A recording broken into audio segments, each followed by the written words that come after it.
Le morning, les GG, tout sur les dessus de l'actu, les grandes gueules. Parler beaucoup, manger l'argent, voyager beaucoup seulement, mais travailler beaucoup, créer des choses, emploi des jeunes, non, non, non. Les dirigeants africains, les dirigeants sont comme ça. Les grandes gueules. Merci de nous rejoindre dans cette émission Les GG sur Radio Espace ensemble jusqu'au bord de 11h. Vous aider à mieux comprendre l'actualité, évidemment, le but qu'on s'est fixé. Merci à vous qui nous écoutez à la radio. Vous nous regardez également sur Espace TV tous les soirs, juste après la grande édition d'information. Au menu, on s'intéresse à l'actualité, la Guinée et l'incertitude à l'horizon politique dans le court et le moyen terme, alors que leur pays peine toujours à refermer la parenthèse des élections locales tenues voici un an. Les Guinéens attendent de savoir quand leur parlement, dont le mandat a expiré, puis prorogé, sera renouvelé. On attend de nouvelles OGE, récemment donc mis en place une proposition de chronogramme assortie d'une date en vue de la tenue des prochaines élections législatives. C'est dans ce contexte justement que le débat sur une modification constitutionnelle pour éventuellement permettre à l'actuel chef de l'État de briguer un autre mandat à la tête du pays fait rage au sein de la classe politique, de l'opinion publique. Et quel regard d'ensemble porte-t-il sur la situation sociopolitique de la Guinée et comment appréhende-t-il l'avenir de la Guinée? Nous posons toutes ces questions ce matin, mesdames et messieurs, à monsieur Ba Diko, il faut le dire. Il est président de l'UFD, Union des forces démocratiques, qui sera dans cette émission ce matin.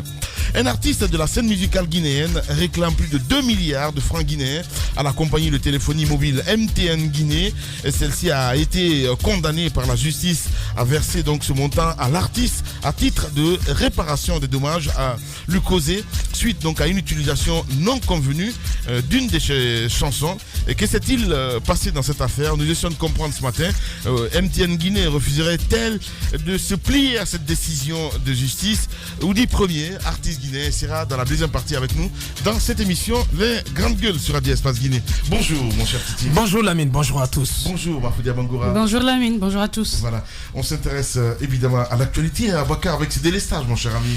Oui, c'est pas un secret de polichinelle, les délestages non plus. Lorsqu'on entre dans la deuxième moitié de la saison, on va dire comme ça, lorsqu'on sort de la saison des pluies, qu'on entame la période d'étiage, la saison des sèches, la saison sèche donc, et donc c'est pas une surprise que l'on soit confronté, en tout cas dans le contexte guinéen, parce que depuis que le président Alpha Condé est au pouvoir, il a essayé, et son gouvernement a essayé de pallier cette situation, de parer donc à cette situation sans pour autant y parvenir.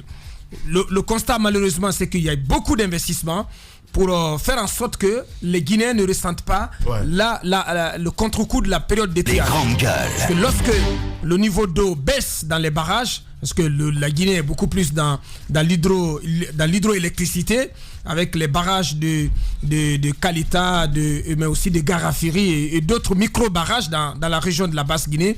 Lorsqu'on sort donc de la période des pluies et que le niveau de baisse donc dans ces barrages, on est confronté donc à une baisse de la production d'électricité. C'est-à-dire que la quantité d'électricité produite par ces centrales avec la baisse du niveau d'eau ne permet plus donc d'alimenter tous les foyers de manière régulière. Ce qui donc nous amène à ces délestages. Alors pour essayer de pallier cette situation, le gouvernement a essayé de recourir à ces solutions d'adjonction, à ces solutions d'appoint qu'on appelle le thermique. Le thermique avec d'abord les 100 mégawatts. Vous savez ce que cela a coûté à notre pays en termes de gâchis financier. Plus de 140 millions de dollars américains dépensés avec Asperbrass, la compagnie brésilienne, sans que cela ne permette à notre pays donc d'avoir ces 100 mégawatts réellement. Vous savez ce qui s'est passé aussi, les difficultés qu'on a eues avec les groupes, cette ferraille qui est venue donc et qui n'a même pas pu être totalement installée. Il y a eu des problèmes de cellules, avaient été évoqués. Finalement, ce que l'État fait, l'État va confier ces 100 mégawatts à une compagnie mauritanienne, AON. AON donc qui va mettre 30 millions de dollars américains pour finalement réveiller ces machines et donc les faire fonctionner. Et ce qui va se passer, c'est que Aon, donc c'est Aon qui revend l'électricité produite mais à un prix très cher, parce qu'un prix qui est au-dessus du prix pratiqué par les autres centrales. Oui. Mais en contrepartie, c'est la Guinée. Et c'est quelque chose qu'on ne note pas assez. C'est la Guinée qui paye la facture d'huile, mais aussi la facture de carburant. Ce sont des montants colossaux qui sont supportés par le budget de l'État. Moi, j'ai jamais vu un contrat aussi défavorable. Mais il faut marcher sur la tête pour aller dans un contrat de cette nature. Oui. Mais ces 500 mégawatts, est-ce qu'ils fonctionnent correctement? Est-ce que tous les 100 mégawatts sont sur le réseau de distribution DDG? C'est une question qu'il faut se poser. À côté, il y a les 50 mégawatts normalement donc installés de K Énergie, donc devenu Guinéenne d'électricité GDE, tenu par l'homme d'affaires Mouri Diané. Il y a donc ces 50 mégawatts. Je crois qu'au niveau de Tombo aussi, on apprenait que l'homme d'affaires politique Abessila aussi devait relever quelques groupes au niveau de Tombo, donc ce qui devait donner aussi 40 mégawatts. Donc il y a toutes ces centrales et leur production qui doivent venir renforcer, parce qu'aujourd'hui, il faut le dire, Caleta, en période d'été, c'est une seule turbine qui fonctionne, donc 70 mégawatts sur les 240. Et peut-être qu'au niveau des Garafiri, vous avez 80, vous n'avez même pas tous les 80 mégawatts. Donc, en gros, c'est que on n'a pas la production nécessaire qu'il faut pour fournir régulièrement le courant. C'est pourquoi vous avez vu le ministre Cheikh Talibi qui est venu voir comment évoluent les travaux ici au niveau de la tannerie. Je crois que j'ai même vu que il a essayé de mettre la pression sur ceux qui travaillent là-bas pour que ça aille très vite, pour qu'on puisse avoir, je crois que ce qui est attendu de ce côté aussi, c'est 50 mégawatts avec les Américains. On appelle POA TEFA avec les Américains. Donc, cette centrale est extrêmement attendue par le gouvernement pour que cela puisse venir donc boucher un certain nombre de trous, parce que le constat est là, malheureusement. Tant qu'on n'a pas Swapiti, on n'a pas la production nécessaire pour faire face à cela, alors que le gouvernement dit avoir englouti plus d'1 milliard de dollars américains dans le secteur de l'électricité, sans les résultats escomptés. Justement, ce qu'on attend surtout, c'est le langage vérité. C'est important, Mafoudia. C'est important, mais ils ne l'auront jamais, parce que c'est ce qu'on a eu avec Swapiti, lorsqu'on lançait, non pas Swapiti, Caleta. Lorsqu'on lançait Caleta, on nous disait non, attendez, c'est fini avec Caleta, c'est fini les problèmes liés à l'électricité. Et maintenant, on nous dit non, attendez, quand Swapiti viendra, qu'on pourra finir totalement avec ce langage de vérité réellement qu'on n'a pas. Sinon, il y a deux aspects. Il y a le fait qu'ils ont été un peu plus clairs après, parce qu'on nous a expliqué en quoi les différents barrages là sont liés. Garafiri, Caleta et Swapiti. En période d'étiage, c'est pourquoi un peu moi je suis étonné, parce que lorsqu'on fait des études, on a une idée de la pluviométrie, de la capacité, de comment est-ce que les choses devraient se présenter à telle période et à telle période. La période d'étiage, nous savons que ça allait arriver. Abakar a parlé tout à l'heure des solutions thermiques. Mais justement, ces solutions thermiques-là devaient nous permettre de ne pas sentir cette période d'étiage qui est arrivée au niveau des barrages. Qu'est-ce qui a fait qu'en plusieurs années de gestion, on n'a pas pu mettre en place une organisation pour que les Guinéens ne puissent pas sentir? Donc, moi j'en viens à la conclusion claire que c'est seulement une mauvaise gestion qui a fait, parce que combien de milliards engloutis dans le domaine, et qu'aujourd'hui on se retrouve en train de pleurer parce qu'il n'y a pas de courant. Je pense qu'il y a un échec qu'on peut dire du côté de l'électricité. Le ministre Talibi, lorsqu'il a fait sa conférence la dernière fois, il tablait sur des chiffres, il faisait des annonces comme quoi ils étaient en train de travailler. Seulement, dans beaucoup de domaines, encore en Guinée, on est en train. Cette situation qui se présente là aujourd'hui, c'est pas comme si on ne savait pas hier. Justement. La période d'étiage, c'est tout à fait normal. Il y a la saison sèche. Lorsque ça arrive, il n'y a pas suffisamment d'eau pour permettre aux barrages de donner de l'électricité. Quelles sont les solutions d'appoint? Les solutions d'appoint sont là. Comment est-ce que vous avez géré? Ils ont mal géré, parce que quand on prend cette société qui est arrivée, qui n'a pas pu donner le résultat escompté, on se pose la question, comment est-ce que vous avez fait pour choisir cette société? Quand Aboubakar parle d'un coût très élevé, c'est une réalité.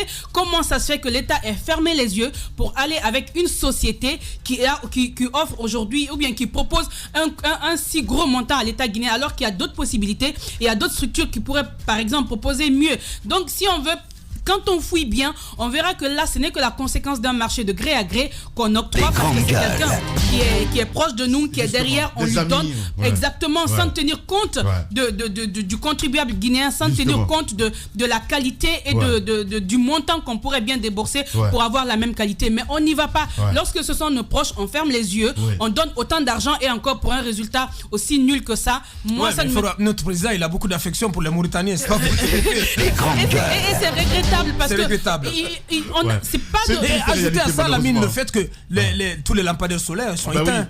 Sont éteints. Aucun entretien. Je comprends pas. C'est dommage, franchement. C'est dommage. Il y a carrément une mauvaise gestion. Nous étions à Kindia, mais Kindia qui, quand même, franchement, quand on y passait dans le temps, il y a 1 an, 2 ans, franchement, c'est une ville qui m'avait émerveillé.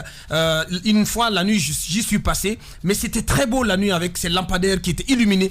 Une fois, l'année dernière, quand on allait au Grand Gueule Tour, j'ai vu que on est passé à Yende Milimono, si je prononce bien, dans cette sous-préfecture de Guékédou. Mais c'était très beau la nuit. Mais tout est éteint, Lamine. C'est extraordinaire. Bien. Vous êtes chez les GG, évidemment, continuez à réagir par SMS. Le numéro de téléphone s'affiche juste en bas de l'écran avec plaisir. Nous allons prendre en compte vos messages dans cette émission. Les grandes gueules. Moussa Moïse Silla, bonjour. Bonjour. Voilà, on a vu récemment ce tweet de Sidia Touré, entre autres, qui disait que son groupe est en panne. Enfin bref, une manière d'ironiser un petit peu parce que lui, il a fait des résultats en 96. Les grandes gueules.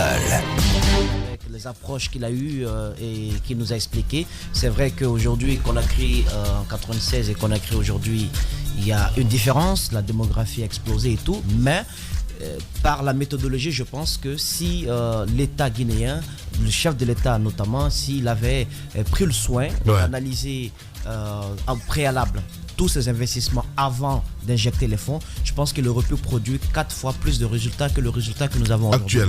Voilà, mais il a peut-être paré au plus pressé en faisant une sorte d'approche voisine qui est là et tu le connais, d'accord, je lui donne. Donc, ce genre de copinage, je pense que c'est ce qui a plombé ce secteur. Parce qu'on ne peut pas quand même un montant et pire, c'est qu'on nous ment, Moussa. Oui, mais écoutez... Non, mais c'est la vérité, je suis désolé. Le ministre de... Les grandes gueules.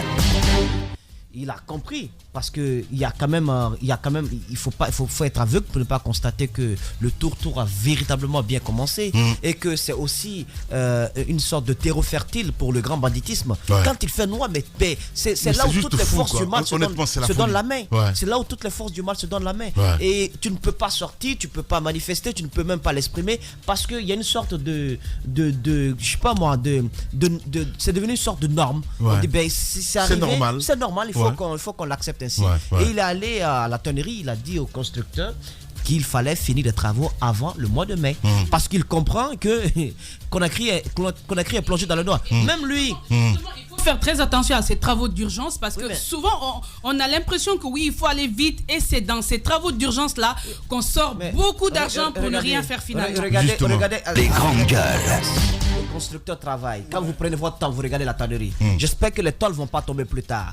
Parce que il faut ces énormes machines, ces barres de fer, je sais pas moi, quand vous y passez et ces tours, je me pose énormément de questions. Il faudrait que le délai contractuel, si le délai contractuel, c'est que le travaux, c'est un investissement privé. Oui, les grandes gueules. C'est un investissement privé, il est le ministre de l'énergie. Si le délai contractuel, il faut laisser le soin aux gens de conduire à bon port leur projet. Il est dit que le constructeur doit rendre les travaux avant la fin du mois de mai. C'est une inquiétude que tu poses et c'est tout à fait droit. Je pense qu'il faut laisser le constructeur aller dans ce sens-là. Mais il ne faut pas raccourcir le délai, sinon vous allez payer cela sur la qualité du service qui va être fourni plus tard. Moi, je trouve qu'il y a des contrats, ma foi, qui doivent être résiliés dans notre pays. Posez tout le temps les mauvaises questions. Parce que tout simplement, ce sont des contrats quand même qui n'arrangent pas. Surtout ce contrat qu'on n'a pas cessé de dénoncer avec les Mauritaniens, c'est extraordinaire. On peut pas quand même l'accepter dans notre pays. Le chef de l'État, peut-être que il y a une sorte, j'ai l'impression qu'il n'y a pas de ministère du plan. On n'a pas il n'y a pas de vision sur on a le PNDS, tout ça. Mais d'accord, mais tout ça c'est une sorte de gouvernance à l'aveuglette quoi. Il n'y a pas de truc prévu. Si, c'est mon point de vue. Pourquoi je le dis? Non, l'exemple, écoutez, si le ministère du plan, le ministère du plan fait son travail, oui, bien sûr, et que c'est pas appliqué, vous ne pouvez pas dire le contraire. Moi j'estime en tant que citoyen qu'il n'y a rien, je ne vois rien. Non, je ne vois rien. Mais il y a un plan de développement, national centrale. Qui va où? Qui fait quoi? Qui jusqu'en 2021. C'est une sorte de boussole. C'est une sorte de boussole. La boussole, tu sais où elle nous amène là? Elle nous amène où? Au pôle sud. Mais non, nous sommes perdus. Nous sommes perdus. Non, mais c'est vrai. Non. Vous êtes dans une sorte de gouvernance à vue et vous nous parlez de plan. Il n'y a pas de plan. Parce que s'il y avait un plan, on ne serait pas là à avoir un ministre de l'énergie qui descend sur le terrain, qui dit aux constructeurs, ben dis donc, il faut faire vite toi aussi, avant le mois de mai, rends-moi ces travaux. Le ministre savait que Caleta, en période d'étayage, ne serait pas à justement, sa mais forte c'est ce que je capacité. disais. Pourquoi on n'a pas prévu Les grandes gueules. Bien. Mon cher Ruby, bonjour. Bonjour, désolé, il y avait beaucoup de bouchons. Ben oui, j'ai compris ça. Voilà. T'as pas l'électricité chez toi, mon cher? Ça fait combien de temps qu'on n'a plus d'électricité? On sait même plus s'il y a l'électricité ou pas. En fait, j'écoute les collègues et là, je suis un peu étonné parce que vous posez les mauvaises questions. Vous n'allez pas continuer à vous accrocher aux Basques des Mauritaniens qui ont déjà pris leur argent et ils sont partis. Je pense que ce projet-là, il faut le mettre dans l'oubliette. Les bonnes questions qu'il faut poser, ce sont les interrogations liées aux premières communications du ministère de l'énergie, je crois avant ou quelques jours ou quelques semaines après l'inauguration de Caleta. Je pense que c'est là où il faut leur poser la question. Oui. Avant l'inauguration de Caleta, on a eu plusieurs fois les autorités en charge de l'électricité, notamment le ministre de l'énergie, qui nous a sorti dans le genre. C'était fini. Voilà, c'était fini le noir qu'on a créé. Les grandes gueules. On revient justement là où on l'avait commencé. Donc, Case de départ. Il faut leur poser la question de savoir ces millions de dollars qui ont été investis dans quel état. Où sont partis ces millions de dollars? Où sont les résultats? C'est pas la peine de venir presser un investisseur privé qui apporte ses propres fonds pour venir, si vous voulez, une façon d'aider un peu le gouvernement à résoudre le problème de l'électricité. On a le cas K-Énergie et GDE qui sont encore suspendus devant la justice, qui n'arrivent pas à trancher dessus. On nous apprend du côté de Mauritanie, par exemple, qu'il y a deux groupes. On nous apprend que GDE est à l'arrêt. Et ça, c'est important. Et si vous vérifiez, ça doit être dû à un problème de financement. Parce que GDE ne peut pas continuer à fournir de l'électricité à EDG sans pouvoir entrer dans ses frais. Et si ça continue à un moment donné et que l'opérateur réclame c'est dû que cela ne vienne pas, ils sont obligés de mettre la clé sous le pied. Donc de fermer la centrale. Le problème n'est même pas là. Que nous perdons là 50 mégawatts sur le réseau. Le problème n'est pas encore là. Le problème n'est pas que GDE ne rentre pas en possession de ses finances. Le problème, c'est qu'il y a un litige d'abord, faut pas oublier, entre GDE et... Attends, je continue. Il y a un litige entre GDE et K-Énergie dans le cadre de la propriété de ces groupes qui sont restés là. Cette affaire est encore suspendue devant les juridictions et la justice n'a pas encore tranché. Donc je peux pas comprendre qu'une société qui est en litige, qui est lestée en justice, puisse avoir un bon fonctionnement. Je n'y crois pas du tout. Je pense qu'il faut d'abord évacuer cette histoire de justice entre G2 et K-Énergie, connaître vraiment le vrai propriétaire de la centrale. Est-ce que c'est K-Énergie ou est-ce que c'est GDE? Et après, continuer le contrat. Ça, c'est un autre problème. Deuxième situation. Vous avez les tombeaux. Les tombeaux qui sont dans la tombe, qui n'arrivent jamais à sortir de là. Chaque fois, ce sont des réparations. Chaque année, c'est de l'argent qui est sorti pour réparer nos tombeaux, nos chers tombeaux 1, 2, 3, qui sont toujours en train d'être réparés. Vous avez toutes ces questions qu'il faut poser au ministre de l'Énergie. La dernière fois, à sa conférence de presse, il n'en a pas fait cas. On nous jette dans une projection futuriste.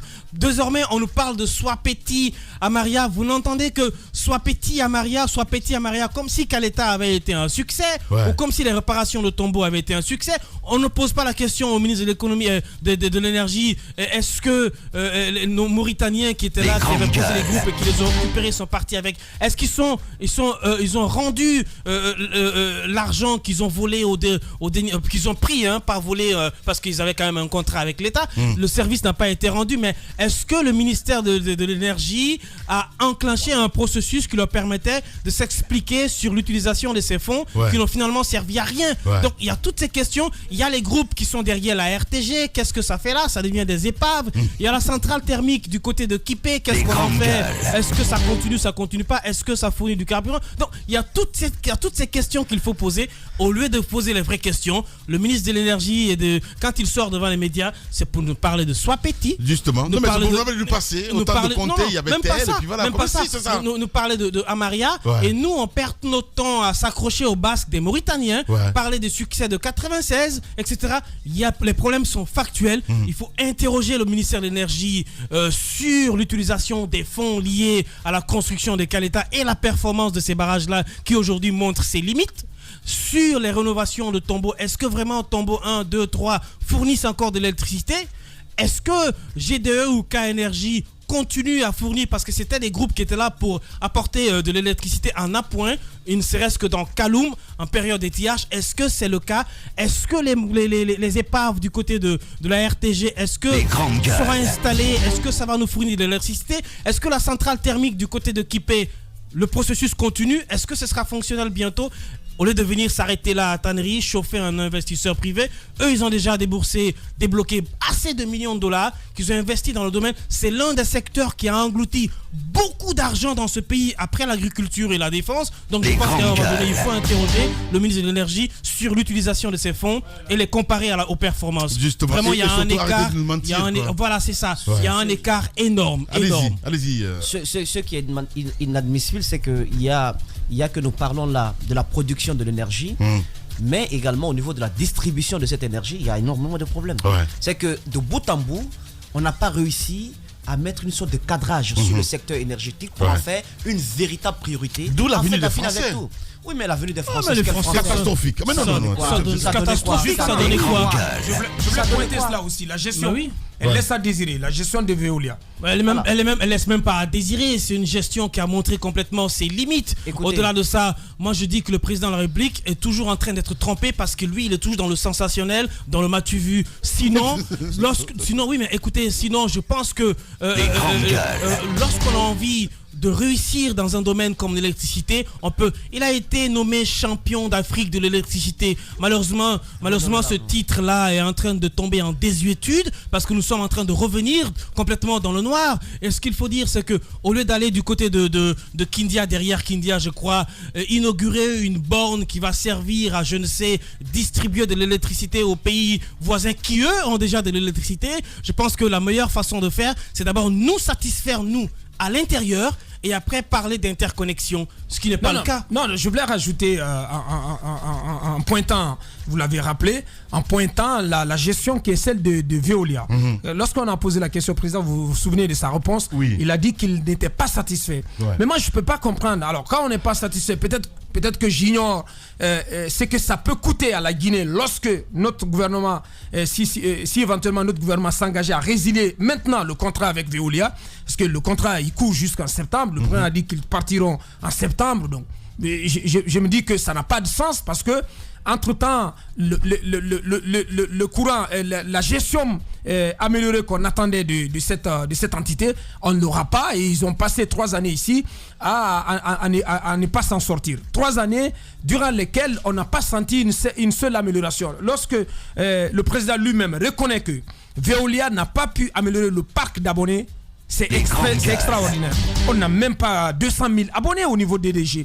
Dites-moi alors comment, parce que nous sommes plus de 2 millions, 3 millions de Guinéens quand même à Conakry, comment tous ces Guinéens, tous ces Guinéens s'alimentent en courant. Ça veut dire qu'il y a une masse importante de citoyens qui, de temps à autre, réussissent quand même à se brancher sur le réseau de distribution d'électricité DDG sans payer de factures. Donc ça fait un manque à gagner extrêmement important. Je pense que ce sont des choses qu'on attendait de Veolia, mais Veolia ici est totalement loupé.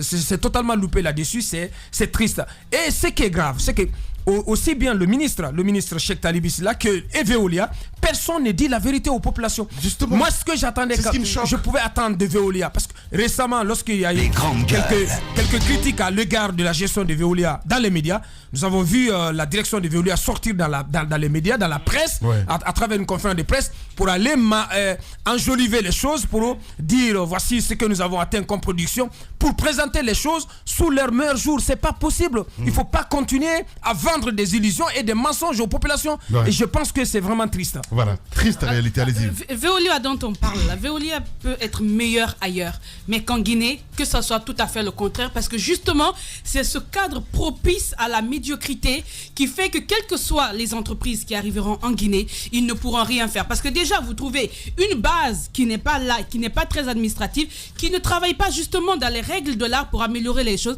mais au contraire qui soutient tout ce qui est stratégie pour sortir plus d'argent. Mais attendez, c'est de bonne guerre quand les sociétés européennes font le tour du monde. Ce n'est pas pour être plus gentil, c'est pour ça. Les grandes gueules. C'est mon avis. Il ne faut pas présenter des Guinéens comme des totos, tous les Guinéens comme des totos, ils comprennent rien. Comment font-ils comment font-ils les entreprises privées qui existent sur le terrain? Comment font-ils pour atteindre un niveau de performance? Moi, je pense que le problème, ce n'est pas forcément les Guinéens en général, mais le problème, c'est l'État. Le problème, c'est l'État, c'est la reddition des comptes. Quand on dit les Guinéens, tu penses que je parle de qui? Quand on parle de Guinéens, tu penses que je parle de qui? Non, mais quand tu le parles Guinéen de dans ce manque de contexte-ci, résultats, c'est l'État. non, Oui, il n'y a pas de rigueur. C'est le Guinéen. C'est le Guinéen et le Guinéen à travers l'État. Parce que quand on a des travaux comme ça, justement, ce qu'on demande, c'est plus de responsabilité, plus d'engagement. Mais ça n'existe pas. C'est ce que je veux dire. Au niveau des Guinéens même, vous trouvez des gens qui sont aptes à contourner tout ce qui est mis en place pour se faire plus d'argent. Qu'est-ce que vous voulez que les étrangers qui viennent, qu'est-ce que vous voulez qu'ils fassent? Et c'est ce qui est en train de se passer. Ça devient un cadre propice à se faire plus d'argent. Prenez les grandes sociétés, partout où ils vont, dans un pays où il y a la rigueur, ça marche. Mais quand on vient dans un pays où il n'y a pas de rigueur, où on trouve plutôt des le président a rappelé que Veolia a été renvoyé du Maroc. Le président l'applique lui-même a rappelé que Veolia a été chassé du Maroc. Et ça c'est important. C'est une société même qui paye même pas ses prestations dans les médias. C'est honteux. Oula, Titi, allez-y. Ce que je souhaite mentionner, c'est que il faut déplacer ça, c'est pas possible. Il y a quand même un constat. C'est que Veolia, on sait dans quelles conditions cette société est venue. C'est-à-dire que c'était pour redresser EDG qui était quand même à l'agonie, complètement fini. Alors, que cette société vienne, on ne nous présente pas une sorte de recette, d'astuce pour une meilleure gestion de EDG. Il y a le logiciel Tonnerre. Le logiciel Tonnerre était là, Moussa. Qui a tout bousillé, qui a brûlé tout au niveau du système, parce que ça ne marche pas. Tu connais pas le logiciel Tonnerre? Tu connais pas le logiciel Tonnerre? Non, je connais pas. Demande à Moussa, il va t'expliquer c'est quoi. On a vu comment ils ont expérimenté l'installation de ces compteurs prépayés avec énormément de problèmes. C'est ce qui a brûlé notre console en fait. Voilà. Je vous dis une chose. Lorsque vous allez privatiser, pas possible. Vous allez privatiser et la production d'énergie et la distribution d'énergie, je vous jure que nous aurons plus de résultats. Je vous le dis, nous aurons plus de résultats. Il y a des privés, je ne vais pas citer leur nom, qui étaient venus en Guinée dans le cadre de la production de l'énergie à travers le soleil pour revendre cette énergie-là aux populations d'une certaine localité.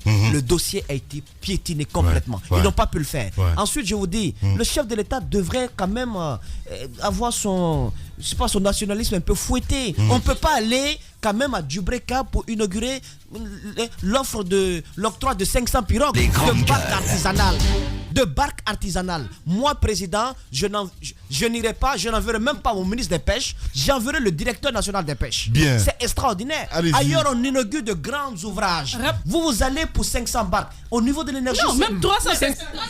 500 qui sont même pas prêtes. Il n'y a que 100 qui sont prêtes. Et c'est 30 qui a été donné. Dans quel pays nous sommes? Bien. André Moussa, on se calme. Au-delà de la diffusion à la télé, Moussa, ce que vous avez, je vais vous dire ce qui est plus dramatique, c'est qu'au-delà de la diffusion à la télé, c'est bon. Moussa, calme-toi. Au-delà. Eh ben. Il y a le snobisme des fines gueules et la rudesse des gueules de bois. L'infortune des gueules moins propres à la douleur des gueules cassées. Il y a les jeux d'esprit des drôles de gueules, le piquant des amuse-gueules. Mais par-dessus tout, il y a l'audace et la pugnacité des grandes gueules de Radio Espace. Exubérantes et effrénées, rarement politiquement correctes et toujours excessives, les grandes gueules plus que jamais déterminées. Grandes gueules à vie. Seul le Tout-Puissant pourra nous faire taire. Bienvenue chez les GG de Radio Espace Guinée.